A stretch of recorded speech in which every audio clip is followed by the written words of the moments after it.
मणिपुर राज्य में जो बर्बरता हुई है उसकी हम कड़े शब्दों में घोर निंदा करते हैं और अपराधियों के लिए, उन नराधमों के लिए फांसी की सज़ा की मांग हम सरकार से करते हैं। और महिलाओं के साथ ऐसा पहली बार नहीं हुआ है, पिछले कई समय से और लगातार बहुत समय से हम ऐसा देख रहे हैं। महिलाओं के साथ जो कुकृत्य हो रहे हैं, और आप सबको याद होगा महाभारत के समय में जब भरी राज्यसभा में द्रौपदी के साथ जो चीरहरण का वाक़या हुआ था, उस राज्यसभा में भीष्म पितामह, आचार्य द्रोण, गुरु कृपाचार्य और महात्मा विदुर जैसे महनीय विभूतियाँ मौजूद थी, लेकिन उनके समक्ष उनकी कुलवधू के कपड़े उतार लिए गए थे और उनमें से कोई आवाज़ उसका प्रतिकार करने के लिए नहीं आगे आई थी। तो आज के समय में जहाँ दिक्कतें बहुत ज़्यादा हैं, प्रतिकार करने वाले लोग बहुत कम हैं, ऐसे समय में महिलाओं को स्वयं अपना आंचल बढ़ा करके, अपने आंचल को मजबूत बना करके इन नराधमों का, इन अपराधियों का स्वयं सामना करना पड़ेगा।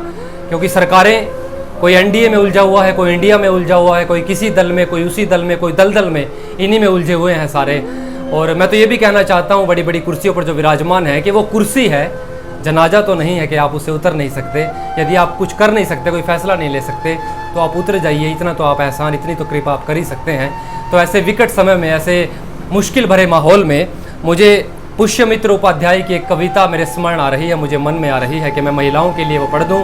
और इस कविता को पढ़ने का विशेष मकसद मणिपुर की उस घटना के साथ साथ ये कहना भी है कि महिलाएं इन पंक्तियों को आत्मसात करें, इन्हें अपने जीवन में उतारें और भविष्य में आने वाली चुनौतियों को इस कविता के माध्यम से अपने जीवन में उतारें। क्योंकि आपको संभालने वाला, आपकी रक्षा सुरक्षा करने वाला कोई नहीं आएगा। गोविंद आभार किसी को बचाने के लिए नहीं आएंगे। मैं इस कविता के माध्यम से वो भाव रख रहा हूँ, सुनेगा।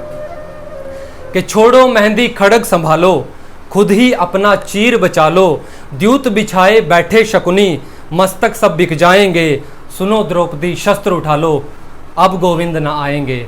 सुनो द्रौपदी शस्त्र उठा लो, अब गोविंद न आएंगे। कब तक आस लगाओगी तुम बिके हुए अखबारों से, कैसी रक्षा मांग रही हो दुशासन दरबारों से। स्वयं जो लज्जाहीन पड़े हैं, स्वयं जो लज्जाहीन पड़े हैं, वे क्या लाज बचाएंगे। सुनो द्रौपदी शस्त्र उठा लो, अब गोविंद न आएंगे। सुनो द्रौपदी शस्त्र उठा लो, अब गोविंद न आएंगे। कल तक केवल अंधा राजा, अब गूंगा बहरा भी है। यह घोषणा भी है इस कविता के माध्यम से। कल तक केवल अंधा राजा, अब गूंगा बहरा भी है। होठ सी दिए हैं जनता के, कानों पर पहरा भी है। तुम ही कहो या अश्रु तुम्हारे, किसको क्या समझाएंगे। सुनो द्रौपदी शस्त्र उठा लो, अब गोविंद न आएंगे। सुनो द्रौपदी शस्त्र उठा लो, अब गोविंद न आएंगे। और महिलाओं को स्वयं अपनी सुरक्षा रक्षा स्वयं करनी पड़ेगी। और जो बेटियां नई नई जन्म ले रही हैं, नया फूल जो हमारे आंगन में पैदा हो रहा है, उसके मन में भी ये भाव, ये मजबूती पैदा करनी पड़ेगी। तभी हम भारत को बचा सकते हैं, भारत के विचार को बचा सकते हैं। इन्हीं सभी शुभकामनाओं के साथ आप सबका बहुत बहुत शुक्रिया, बहुत बहुत धन्यवाद।